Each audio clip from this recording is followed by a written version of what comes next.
السلام علیکم ورحمۃ اللہ وبرکاتہ۔ ڈاکٹر حافظ صاحب، الہدا میں ہم نے یہ حدیث پڑھی ہے کہ کھڑے ہو کر پانی نہیں پینا چاہیے۔ کیا کھڑے ہو کر پانی پینے سے گناہ ملتا ہے؟ کھڑے ہو کر پانی پینے سے گناہ نہیں ملتا، لیکن پوری بات سن لیں پہلے۔ دیکھیں، صحیح مسلم کی جو احادیث ہیں، حدیث نمبر 2024 اور اسی طرح حدیث نمبر 2025، کہ رسول اللہ صلی اللہ علیہ وسلم نے جو ہے نہا عن شرب قائمہ، زجر عن شرب قائمہ، کہ کھڑے ہو کے پانی پینے سے منع کیا، ٹھیک ہے۔ اور اسی کے مقابلے میں جو ہے کئی احادیث ہیں، جیسے کہ صحیح بخاری کی حدیث ہے 1637 اور صحیح مسلم کی حدیث ہے 2027۔ عبداللہ بن عباس رضی اللہ عنہما ذکر کرتے ہیں کہ میں نے رسول اللہ صلی اللہ علیہ وسلم کو جو ہے سقیت رسول اللہ صلی اللہ علیہ وسلم من زمزم فشرب وهو قائم، کہ رسول اللہ صلی اللہ علیہ وسلم کو میں نے زمزم کا پانی دیا اور رسول اللہ صلی اللہ علیہ وسلم نے وہ کھڑے ہو کر پیا۔ اور اسی طرح صحیح بخاری کی حدیث ہے 2615 عن علی رضی اللہ عنہ انہ شرب قائما، کہ سیدنا علی رضی اللہ عنہ نے جو ہے کھڑے ہو کر پانی پیا۔ ثم قال ان ناسا يكره احدهم ان يشرب وهو قائم واني رايت النبي صلی اللہ علیہ وسلم فعل كما رايتموني فعلت۔ تو انہوں نے دیکھا کچھ لوگوں نے برا بنایا کہ آپ نے کھڑے ہو کے پانی پیا، تو انہوں نے کہا کہ میں نے خود نبی صلی اللہ علیہ وسلم کو کھڑے ہو کر پانی پینے کے لیے پیتے ہوئے دیکھا ہے، اور اس لیے میں نے اس طرح کیا ہے۔ اور اسی طرح یہ ایک حدیث جو ہے مسند احمد کے اندر بھی ہے 797 جو ہے، کہ جس کے اندر جو ہے اب سیدنا علی رضی اللہ عنہ بیان کرتے ہیں کہ میں نے جو ہے پانی پیا کھڑے ہو کر، تو کئی لوگوں نے برا جانا، تو اور سیدنا علی رضی اللہ عنہ نے ان کو مخاطب کر کے فرمایا ما تنظرون، تم کیا دیکھ رہے ہو میری طرف؟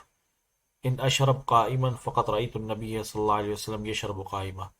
کہ اگر میں کھڑے ہو کر پانی پی رہا ہوں تو میں نے نبی صلی اللہ علیہ وسلم کو کھڑے ہو کر پانی پینے کے ہوتے ہوئے دیکھا ہے۔ وَإِنْ أَشْرَبْ قَاعِدًا، اور اگر میں بیٹھ کر پانی پی رہا ہوں تو فَقَدْ رَأَيْتُ النَّبِيَّ صلی اللہ علیہ وسلم يَشْرَبُ قَاعِدًا، اور اگر میں بیٹھ کر پانی پی رہا ہوں تو نبی صلی اللہ علیہ وسلم کو میں نے بیٹھ کر پانی پیتے ہوئے دیکھا ہے۔ تو یہ حدیث جو ہے مسند احمد کی ہے، اور یہ بھی اس کی سند جو ہے وہ ٹھیک ہے۔ اور اسی طرح سنن ترمذی کی حدیث ہے، حدیث نمبر 1881، عبداللہ بن عمر رضی اللہ عنہم سے روایت ہے، وہ فرماتے ہیں کننا نأکل علی عہد رسول اللہ صلی اللہ علیہ وسلم ونحن نمشی ونشرب ونحن قیام۔ یہ سنن ترمذی کی صحیح حدیث ہے کہ ہم رسول اللہ صلی اللہ علیہ وسلم کے دور میں جو ہے چلتے پھرتے کھاتے تھے، اور ہم کھڑے ہو کر پانی پیتے تھے جو ہے نا۔ اور امام البانی رحمہ اللہ نے اس حدیث کو بھی صحیح قرار دیا۔ اب ان تمام احادیث کو جو ہے جمع کیا ہے علماء نے، اور یہ موقف بیان کیا کہ کھڑے ہو کر پانی حرام پینا جو ہے وہ حرام نہیں ہے، بلکہ اسے جو ہے ناپسند قرار دیا ہے، ٹھیک ہے۔ اور یہ بہتر یہی ہے کہ بیٹھ کر جو ہے وہ پانی پئیں، لیکن اگر کوئی کھڑے ہو کر پانی پیتا ہے تو اس کے اندر جو ہے یعنی وہ بھی جائز ہے، ٹھیک ہے، یعنی اس کے اندر کسی قسم کی کوئی وہ نہیں ہے۔ اور یہی تمام احادیث کو ایک جگہ جمع کر کے جو ہے امام نووی رحمہ اللہ نے کہا کہ تمام احادیث جو ہیں یہ بالکل ٹھیک ہے سند کے اعتبار سے، کھڑے ہو کر پینے والی بھی اور بیٹھ کر پینے والی بھی جو ہے نا۔ اور جو منع فرمایا گیا ہے یہ صرف اور صرف جو ہے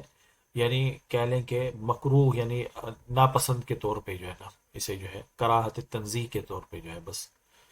اس طرح ہے۔ تو خود ہمارے پیارے نبی صلی اللہ علیہ وسلم نے جب کھڑے ہو کر پانی پیا ہے، اور باقاعدہ آگے جو ہے صحابہ نے بھی جو ہے اسے کیا ہے، تو اس میں جو ہے گنجائش موجود ہے، ہمیں اتنی سختی نہیں کرنی چاہیے اور مسئلے کو سمجھنا چاہیے۔ اصل مسئلہ یہ ہے کہ جب ہم سلیبس جو ہے مرتب کرتے ہیں کوئی بھی جو ہے کسی بھی لٹریچر کا کچھ بھی جو ہے، تو جو بھی علماء ہیں یا عالمات ہیں ان کو اس چیز کا خیال رکھنا چاہیے کہ آپ عنوان وہ باندھیں جو صحیح مطلب ہو، ٹھیک ہے، یعنی آپ دوسری احادیث سے اس کے ساتھ کوئی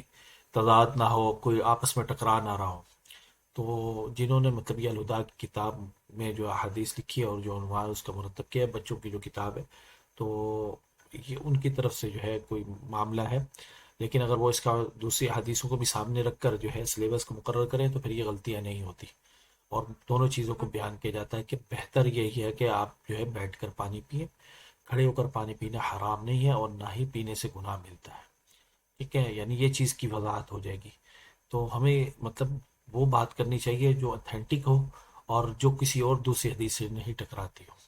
تو اللہ تعالی ہم سب کو اس کی توفیق دے. آمین. السلام علیکم ورحمۃ اللہ وبرکاتہ.